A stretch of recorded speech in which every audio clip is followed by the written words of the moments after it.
He's already playing you before you even realize it. While you believe the conversation is neutral, he has already defined roles, pushed boundaries, tested weaknesses.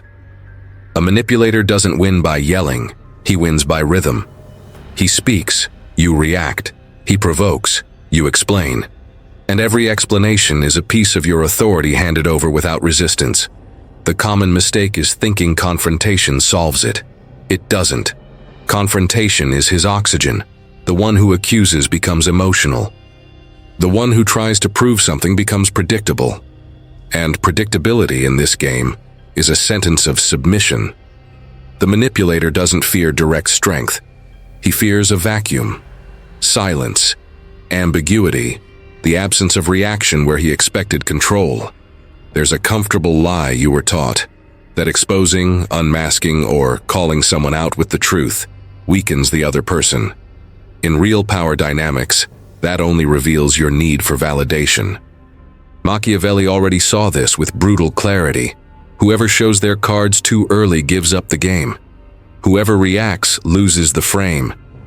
Whoever seeks justice socially has already accepted being the defendant. This isn't about being evil. It's about not being legible.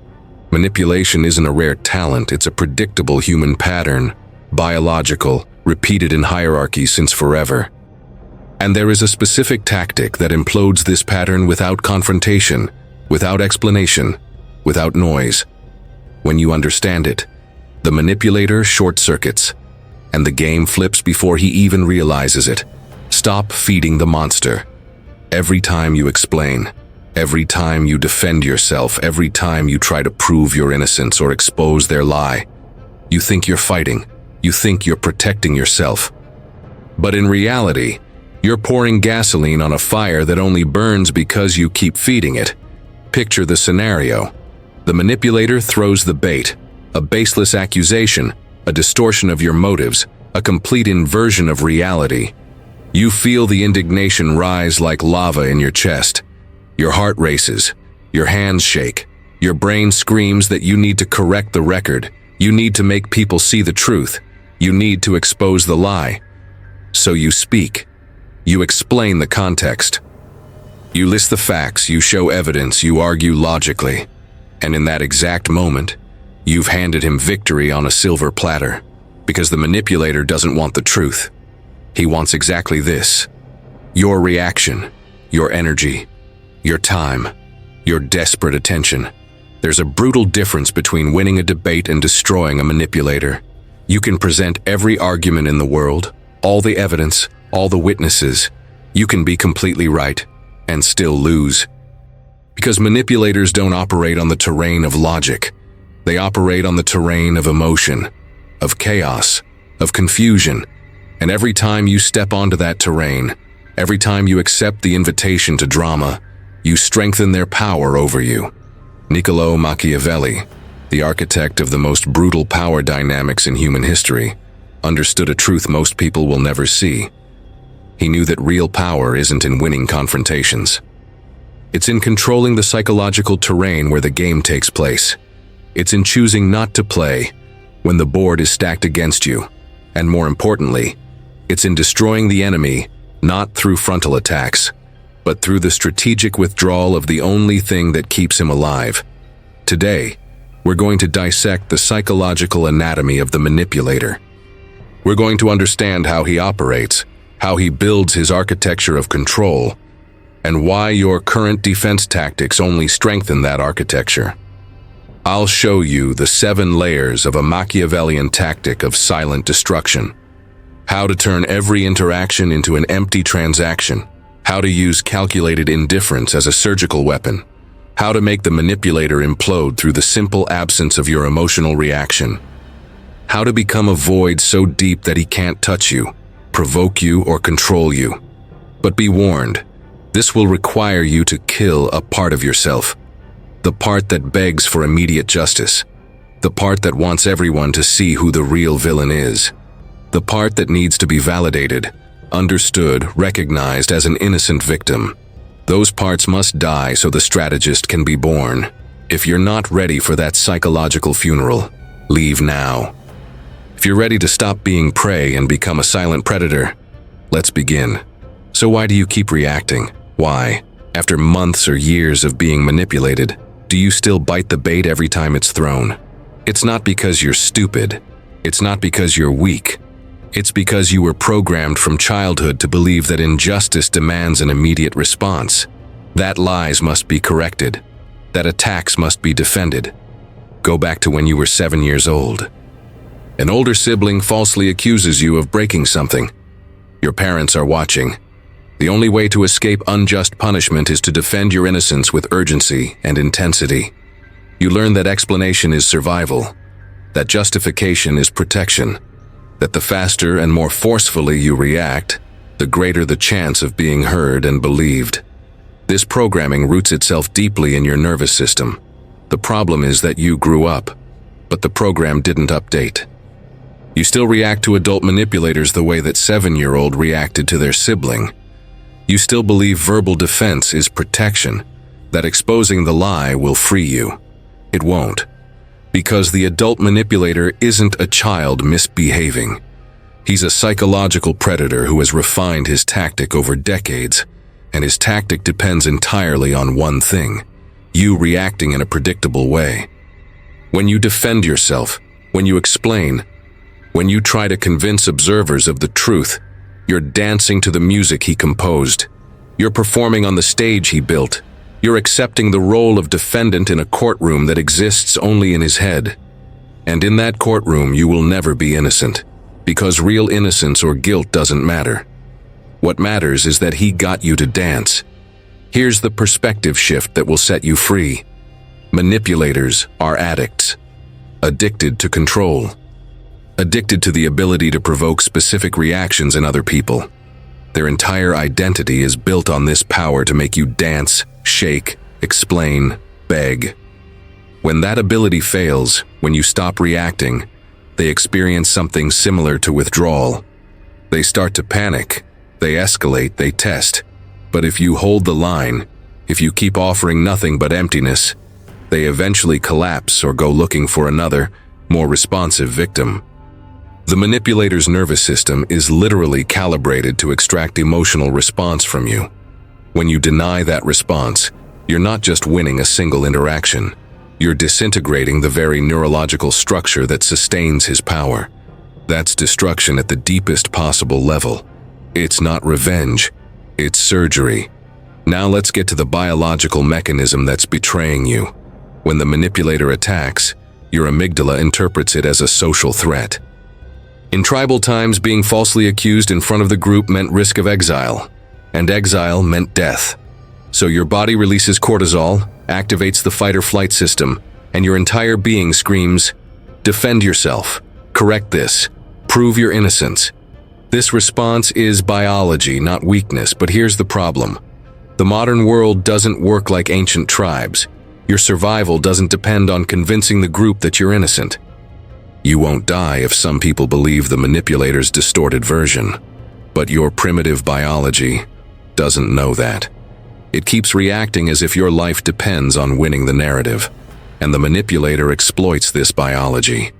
He knows you'll react because your amygdala hasn't had a software update in the last 10,000 years. The Machiavellian strategy requires you to overwrite this system, to tell your reptilian brain, "Thanks for the protection, but we're not in danger." We're not going to react, we're going to observe. This takes training, it takes conscious breathing, it takes the ability to feel the heat of indignation rising and deliberately not turn it into words or actions. It requires you to become the observer of your own nervous system, not its slave. So what happens when you don't react? When the manipulator throws the accusation and you simply don't bite the bait? Machiavelli called this victory through emptiness. Instead of fighting on the terrain where the manipulator is strong, you completely change the battlefield. You exit the emotional game and enter a space of bureaucratic neutrality. You become a void, and a void cannot be attacked. Picture the situation. The manipulator says in front of coworkers, "Funny how you always come up with excuses not to help anyone. You only think about yourself." He's trying to provoke you. He wants you to defend yourself, List all the times you helped prove you're not selfish. The old you would do exactly that. You'd turn red, you'd speak fast, you'd try to convince the audience. The Machiavellian you does something radically different. You look at the manipulator. You keep your face completely neutral. There is no anger, no hurt, no urgency. You simply say, in an absolutely flat tone, interesting perspective. And then, you shift your attention to something else. You pick up your coffee. You check your phone. You continue the previous conversation as if he had commented on the weather. Nothing in your body signals that the jab touched anything real. Do you see what you did? You refused the invitation to drama.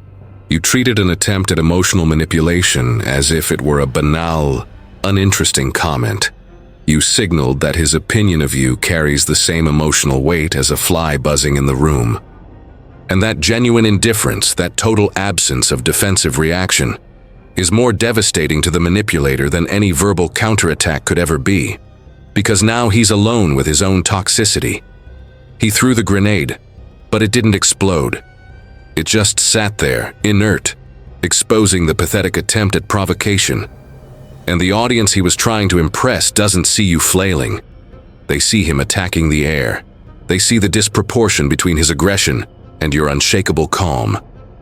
And in that contrast, the manipulator starts to look exactly like what he is: small, desperate, pathetic.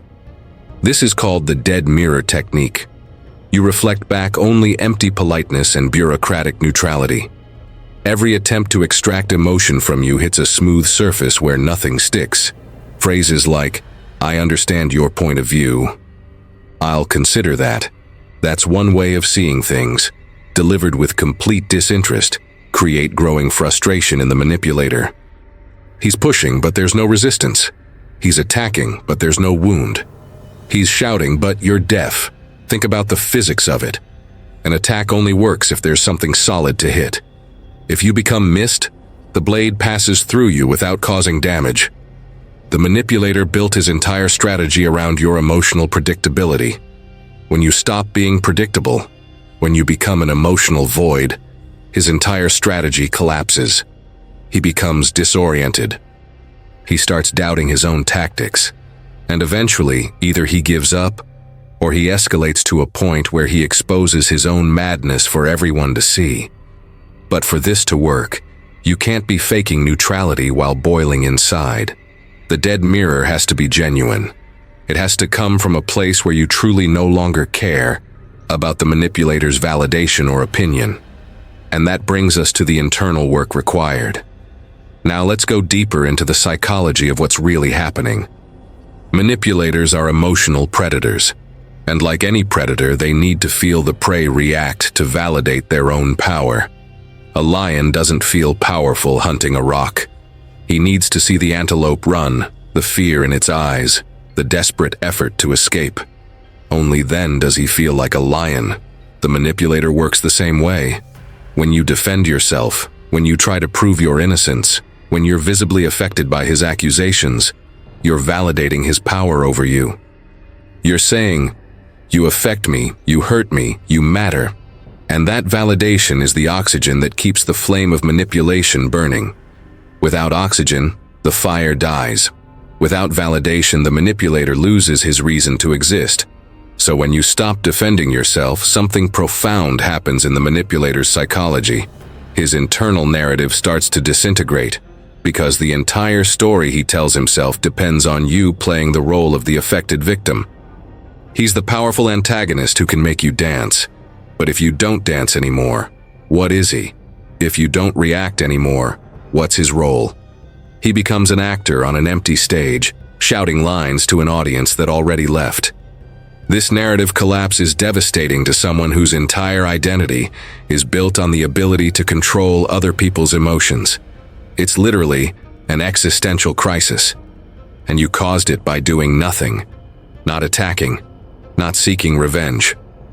Just withdrawing the only thing he needs, your reaction. That's the real meaning of victory through emptiness.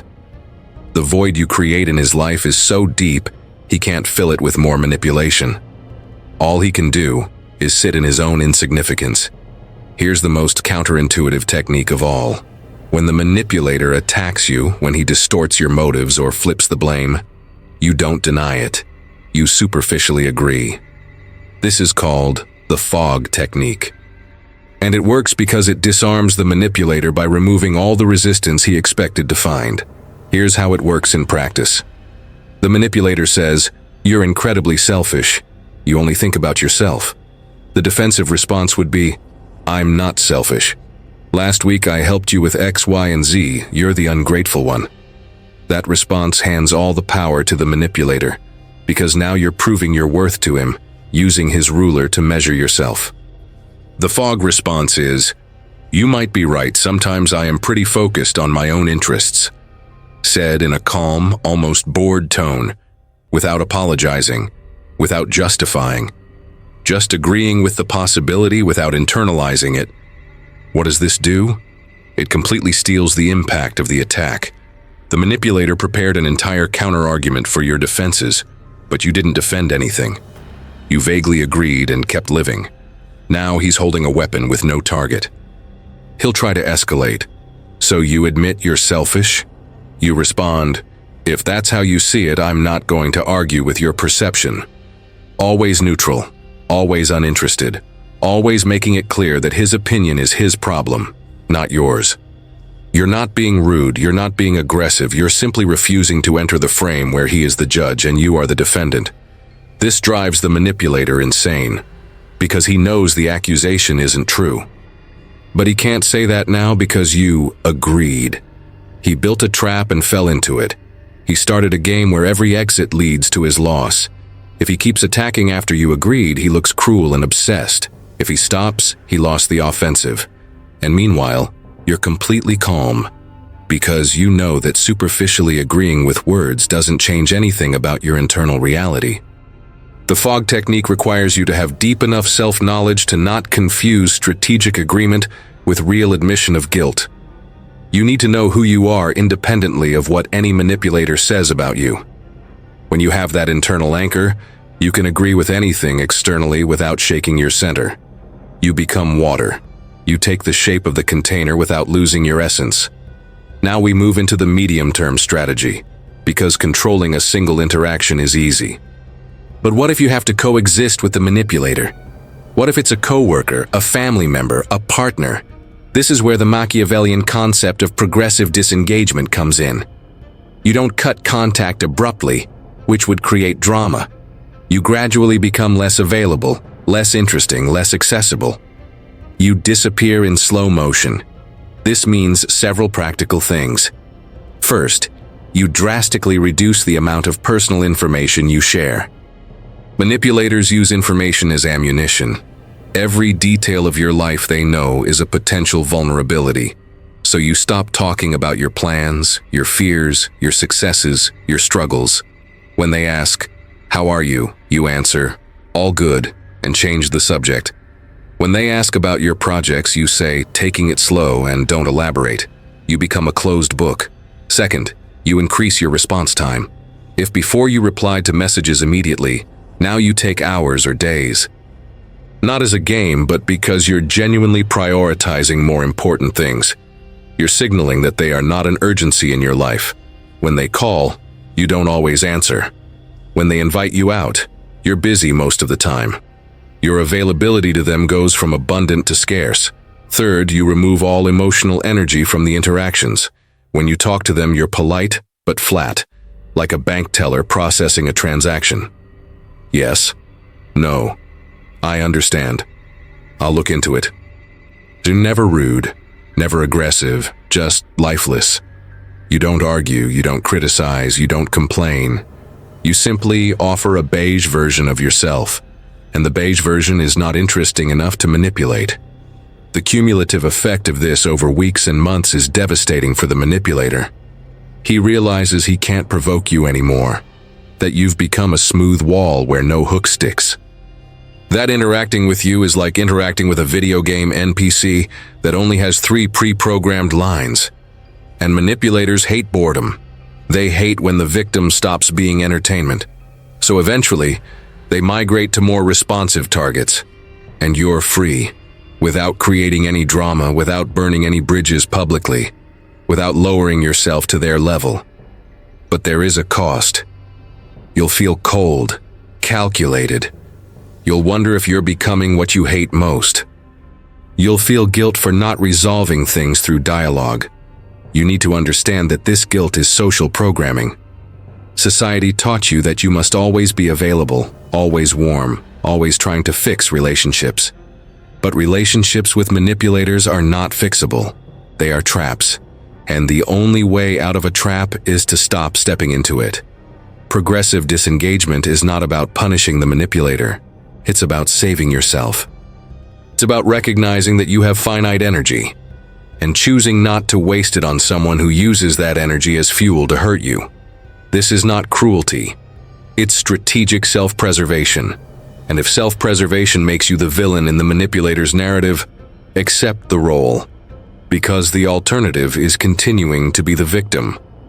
Now let's consolidate everything into a complete transformation of presence. Because isolated techniques are useful, but what truly destroys the manipulator's power is when you fundamentally change who you are in the relationship. When you stop being a reactive emotional target and become an impenetrable psychological fortress. When you rebuild your internal reality in such a way that the manipulator simply no longer has access.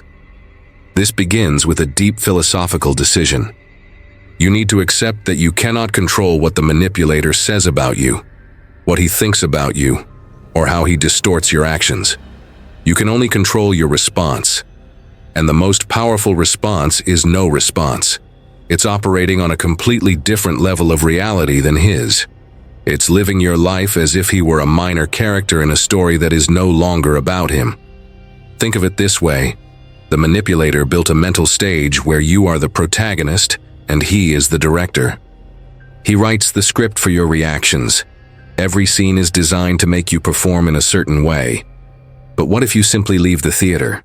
What if you build a new stage, in a new city, where he isn't even mentioned in the program? That's reality reconstruction. That's you taking all the time and energy you used to spend reacting to him and investing it in building a life where he is irrelevant. That means focusing deeply on your own goals, healthy relationships, personal growth. It means filling your life with things and people that energize you instead of draining you.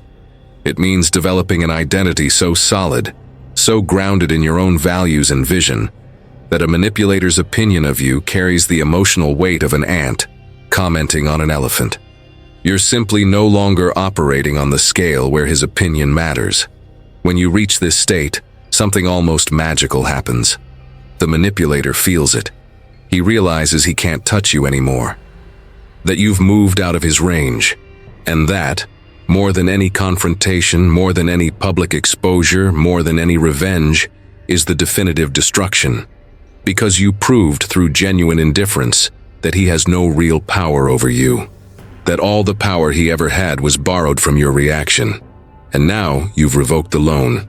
Let the scenarios play out. The partner who used to provoke jealousy now mentions another romantic interest.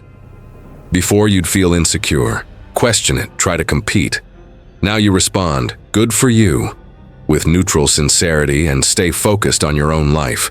He doesn't get the jealous reaction. The tool is broken. The coworker who used to spread rumors about you now makes a passive-aggressive comment. Before, you'd confront, defend yourself, ask others to confirm your version. Now you barely register it. You're so focused on excellence in your own work that hallway gossip doesn't even enter your radar. You're polite when interaction is necessary, but empty of any energy that could be extracted. The tool is broken. The family member who used guilt as a weapon now says, "You never visit me. Clearly you don't care about me." Before, you'd apologize, justify yourself, promise to change. Now you say, "I understand that you feel that way," and you don't change your behavior. You don't argue about the validity of their feelings. You simply don't accept the guilt as yours. The tool is broken. In every scenario, you're not being cruel. You're not getting revenge. You're simply refusing to participate in a control system that only works with your active cooperation. And that refusal, maintained consistently over time, is the death of the manipulator's power. Not a dramatic, noisy death, a silent, inevitable, surgical one. Breathe. Let all of this settle. I know what's happening in your mind right now. You're seeing faces.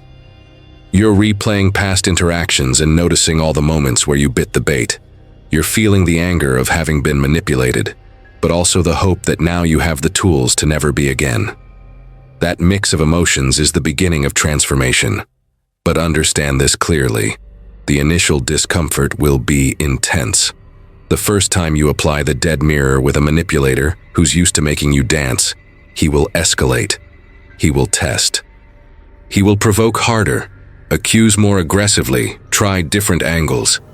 Because his brain can't process that the old tactic stopped working, he'll interpret it as a technical failure and will try to fix it by intensifying. You need to be prepared for this. You need to know that before it gets better, it will feel like it's getting worse. The manipulator may create a public scene. He may spread more elaborate lies. He may try to socially isolate you. He may use people you love as messengers of concern about you. He will use every weapon in the arsenal before accepting that he's lost access. And you, through all of this, need to hold the line. You need to continue being the void. You need to trust that the storm passes if you don't feed it. And it always passes, always, because manipulators are fundamentally lazy. They choose easy targets. When you stop being easy, when you become too much work for zero emotional payoff, you stop being worth the effort. They migrate to more responsive victims. And you're finally free to build a life where drama isn't the norm, where peace isn't a luxury, where you command your own emotional state regardless of what any psychological parasite tries to do. But there's a separation that needs to happen now, between those who will remain trapped and those rare few who will break free. Most people will watch this and agree intellectually. They'll find it interesting. They might even comment, "That makes sense." And then they'll go back to their lives and keep reacting the same way. Because the need to be right, to be validated, to be seen as the innocent victim is stronger than the desire for freedom. Those people will continue in endless cycles of drama.